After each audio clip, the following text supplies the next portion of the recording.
Salut, salut et bienvenue sur le web magazine levélourbain.com. Alors aujourd'hui, une fois n'est pas coutume, je vais te parler d'une trottinette électrique et pas d'un vélo urbain. Et cette trottinette, c'est pas n'importe laquelle parce qu'il paraît que c'est actuellement la meilleure trottinette niveau rapport qualité-prix, surtout pour une trottinette qui roule jusqu'à 45-50 km/h. Et son petit nom, c'est la Hongwet F1 New 2025. Concernant son prix, elle est vendue actuellement chez mon partenaire 489 €. C'est sûr, c'est intéressant. Après, bien évidemment, cela va dépendre aussi des différentes promotions concernant celle-ci. Alors, elle est vendue pour faire entre 50 et 70 km, mais ça, c'est avec l'assistance à 100% et donc en roulant à vitesse max.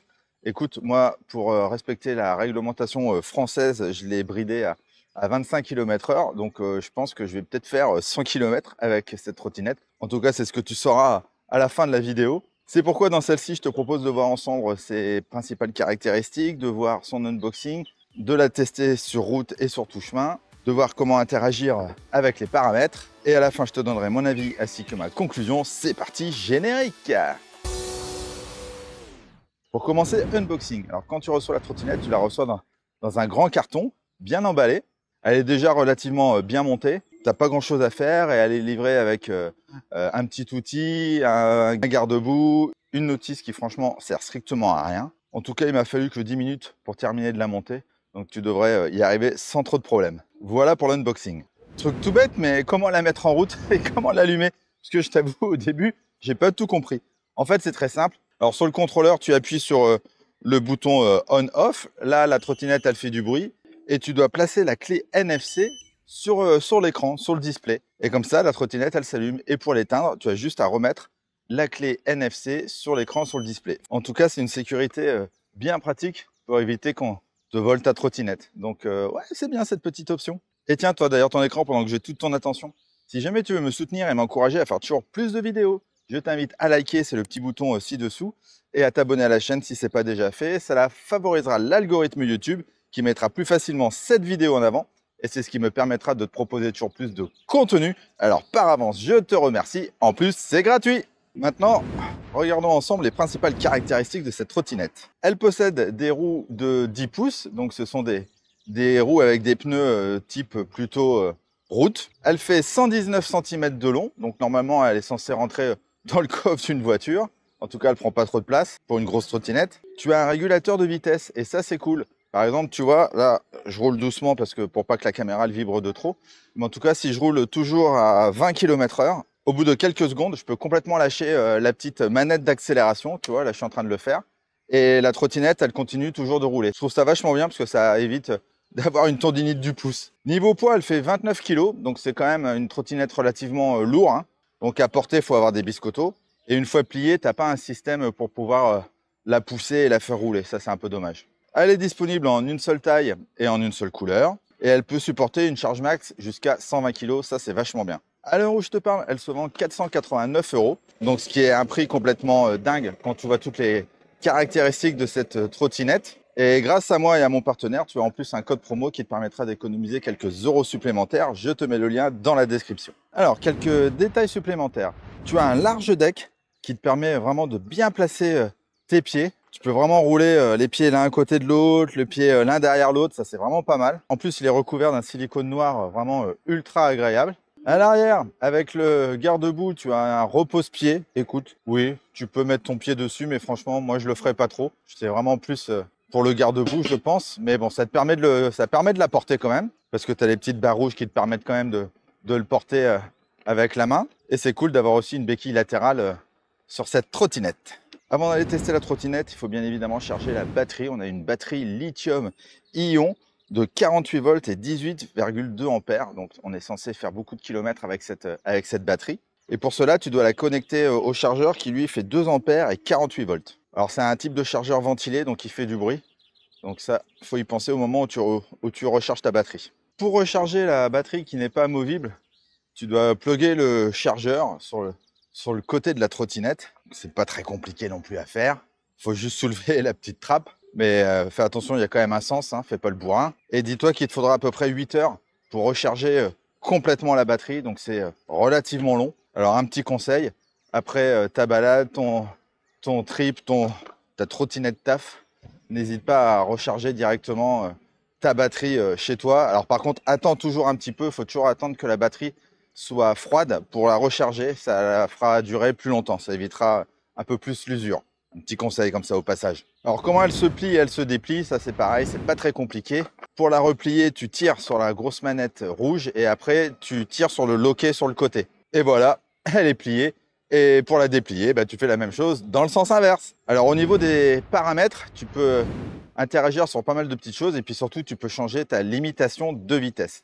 Donc je vais m'arrêter là sur le côté et je vais t'expliquer tout ça. Alors pour accéder au menu caché, tu dois appuyer sur le bouton plus et moins en même temps. P0, c'est pour remettre le compteur à 0 en restant appuyé sur 5 secondes. P1, c'est pour passer des kilomètres aux miles. P2, c'est le diamètre des roues. P3, c'est le voltage. P4, c'est le temps de mise en veille. Et tu as P5, et P5, c'est pour pouvoir gérer ta limitation de vitesse. Alors attention, c'est pas écrit en km/h, c'est en pourcentage de puissance. Donc jusqu'à 100%, tu peux rouler jusqu'à 45-50 km/h. Et si tu veux respecter la législation française, il faut le mettre entre 50% et 60%. Voilà, c'est un petit conseil. Ensuite, P6, c'est pour démarrer en assistance 0 ou en assistance 1. P7, c'est la puissance du frein moteur. P8, c'est le régulateur de vitesse. Et P9, c'est pour avoir 3 ou 5 niveaux d'assistance. Voilà, maintenant tu sais tout sur les paramétrages de cette trottinette. Allez, on est reparti. Alors comme d'habitude, je vais te parler du confort de la trottinette. À l'avant, on a une fourche ou un amortisseur, comme tu veux. Ce qui fait très bien le job, hein, tu vois. Franchement, j'ai énormément d'amortis. Et quand tu passes sur les dodanes, les pavés, quand tu sautes un trottoir, franchement, ça fait vraiment bien le job. Tu en as un aussi à l'arrière. Hop, je te refais une petite démo. Tu vois, c'est vraiment tout smooth. Ensuite, tu as des pneus tubeless relativement larges de 10 pouces par 4. Donc c'est bien, ça amortit aussi un petit peu les aspérités de la route. Et puis au moins, si tu crèves, tu as juste à mettre une mèche. Ça, c'est bien aussi, tu n'as pas de chambre à air. Et on est en appui sur des poignées ergonomiques. Bon, elles sont relativement dures, mais bon, ça fait le job. Donc du coup, niveau confort, on est quand même pas mal du tout. Et concernant la position de conduite, comme tu peux le voir, j'ai une position bien droite. En plus, tu peux régler la hauteur de la potence. Tu as 3 positions. Donc pour cela, il faut juste desserrer le collier et t'appuies sur le petit téton et qui te permet de mettre à 3 niveaux. Là, tu vois, moi, je suis au niveau intermédiaire. Donc tu peux le mettre vraiment plus haut ou vraiment plus bas. Donc ça, c'est vraiment bien. Donc tu risques pas de te faire mal au dos. Alors ça, je valide aussi. Alors en tout chemin, ça donne quoi? Écoute, c'est sûr, les amortisseurs, ça fait le job. Mais là, tu vois, c'est quand même pas ce qu'il y a de plus agréable. Alors peut-être en forêt, mais tu vois, là, j'ai un terrain avec des trous, des bosses, des graviers, machin. Ça vibre quand même vachement. Donc je trouve que c'est quand même pas une trottinette pour faire du off-road. On va rester sur de l'urbain avec elle. Et ce moteur alors, ça donne quoi? Eh bien on a un moteur roue arrière, on n'a qu'un seul moteur, c'est pas du bimoteur. C'est un moteur 100 balais de 1000 watts et 29 ampères, c'est énorme. Tel qu'il est livré quand tu le reçois chez toi, donc il est avec une limitation de vitesse à 45-50 km/h. Donc je t'invite à faire la petite manip que je t'ai montré tout à l'heure pour le rendre réglementaire en France. Et donc alors par contre, tu vois l'écran, je vois vraiment pas grand chose. Alors en assistance 1, je roule à 10 km/h. En assistance 2 à 12. En assistance 3, ça va un peu mieux. J'arrive à 17. En assistance 4, j'arrive à 20. Et donc j'arrive à mes 26 km/h en assistance 5. Voilà pour le moteur. Alors je suis sur route fermée et on va tester la vitesse max. Donc P5. Et donc là, finalement j'étais à 60 pour arriver à mes 25 km/h. Donc là, je vais mettre 100%. Je flippe un peu d'aller trop vite. Allez, c'est parti. Je vais mettre comme ça. On va essayer de bien voir. C'est parti. Oh mon Dieu. Allez, on va voir sa vitesse max. 18, 20, 22, 24, 25, 27, 28, 29, 30, 31, 32, 33, 34, 35, 36, 37, 38, 39, 40, 41, 42, 43, 44, 45, 45. Eh ben, ça va vite, hein. Bon, la batterie, elle aime pas non plus. Bon, voilà. 45 en vitesse max. C'est pas mal, non? Alors, en montée, ça donne quoi? Parce qu'on est censé pouvoir monter une côte à 25%. Donc, écoute, on va voir. On va prendre celle-là, qui est assez costaud, j'avoue. Allez, donc je suis en assistance 5. Ah, écoute, j'arrive à la monter à 20 km/h. Alors là, je suis bluffé. Franchement, je pensais pas que j'aurais monté la côte aussi facilement. Ça, c'est validé. Niveau départ arrêté, il me faut combien de temps pour arriver à mes 25 km/h? Alors, je vais me mettre là. Allez, 3, 2, 1, 0. C'est parti. Alors, 10, 13, 18, 20, 22, 25. Bon, tu vois, elle a quand même la patate. Contrairement à ce que certains peuvent dire, tu accélères quand même vite avec cette petite trottinette. Alors, une petite astuce, si jamais tu trouves que, tu vois, la potence, l'avant, là, ça bouge pas mal, il faut resserrer la petite vis qui est en dessous. Donc, tu couches la trottinette et tu resserres la petite vis en dessous. Et moi, je vais mettre du frein filet aussi pour éviter qu'elle se desserre parce que plus tu l'utilises, elle a tendance à se desserrer un petit peu. Et apparemment, je suis pas le seul à avoir ce petit problème. Alors, le test de freinage, je vais rouler à fond, donc jusqu'à mes 25 km/h. Hop. Bon, j'ai pas serré à fond. 1, 2, 3 mètres. Bon, écoute, c'est plutôt pas mal. 3 mètres en roulant à 25 km/h. Et surtout, il faut vraiment faire attention parce que le frein avant, c'est le frein droit. Et le frein arrière, c'est le frein gauche. Alors que sur les vélos, c'est plutôt l'inverse. Parlons du poste de pilotage maintenant. On a donc un grand cintre bien large. C'est un vrai cintre de trottinette. Par contre, il est vraiment très large. Donc, pour se faufiler entre les voitures, c'est pas ce qu'il y a de mieux. Et il ne se replie pas. Donc ça, c'est dommage aussi pour le rangement. Dessus, on a les poignées ergonomiques qu'on a vu tout à l'heure. On a nos leviers de frein mécanique mais aussi électrique, enfin électronique. Ça fait que tu as aussi un frein moteur quand tu freines avec cette trottinette. On a à gauche le contrôleur qui permet d'allumer ou d'éteindre le vélo, de changer tes 5 niveaux d'assistance. Tu as un klaxon.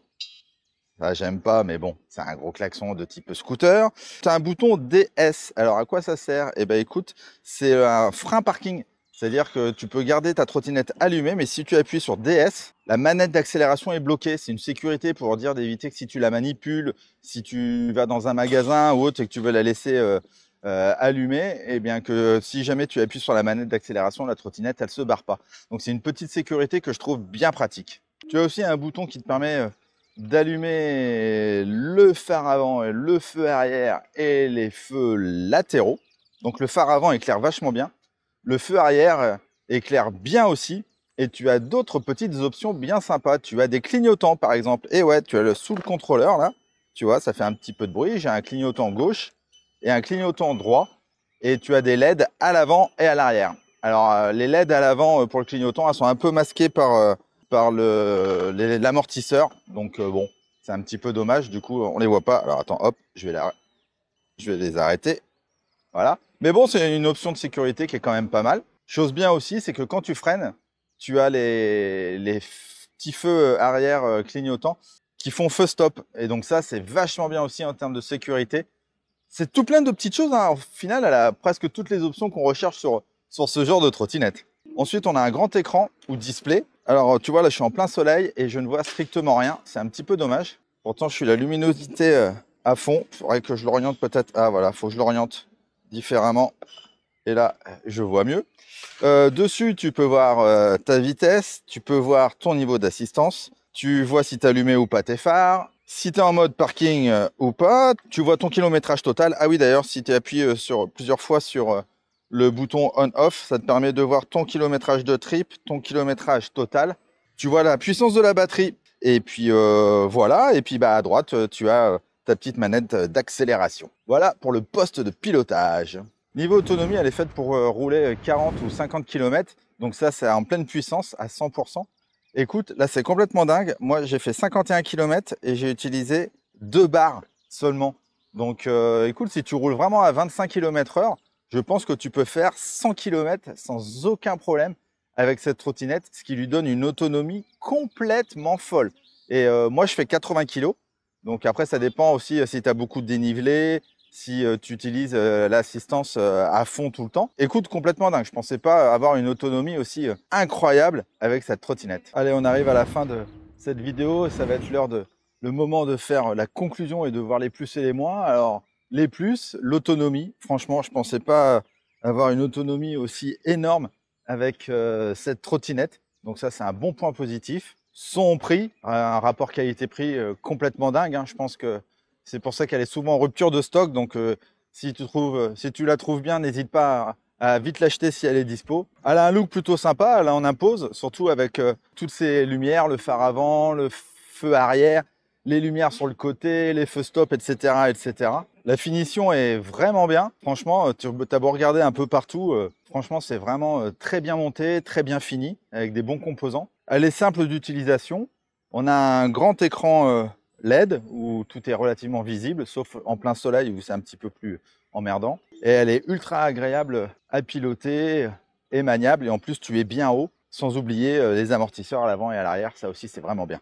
Concernant les axes d'amélioration, parce que le produit parfait n'existe pas, le garde-boue à l'arrière, il a tendance à claquer. Donc, il va falloir que je le fixe. Il faut que je trouve un petit système. Les manettes inversées, ça, je t'avoue, c'est un petit peu dangereux, le fait d'avoir le frein avant avec la manette droite. Ça, je trouve pas ça top. J'ai le frein avant, le disque qui a besoin d'un petit réglage. Donc ça, il va falloir que je m'en occupe parce qu'il a tendance à faire du bruit. Le clignotant à l'avant, il est masqué. Ça, c'est un petit peu dommage. Si on avait des freins hydrauliques, ça serait quand même mieux. J'aurais bien aimé aussi un port USB sur le contrôleur ou sur le display pour pouvoir recharger mon smartphone. Et enfin, le poids de la trottinette. On a quand même une trottinette, je trouve, relativement lourde pour juste avec un seul moteur. Voilà, c'est terminé pour cette vidéo. En tout cas, j'ai eu beaucoup de plaisir à réaliser ce test et à rouler avec cette trottinette. Franchement, surtout les amortisseurs, là, j'avoue, on se fait bien plaisir avec elle. Encore merci à mon partenaire de me l'avoir envoyé pour réaliser cette vidéo. Et quant à moi, je te dis à très vite sur levelourbain.com pour de prochains tests de vélo et de trottinette. Ciao, ciao!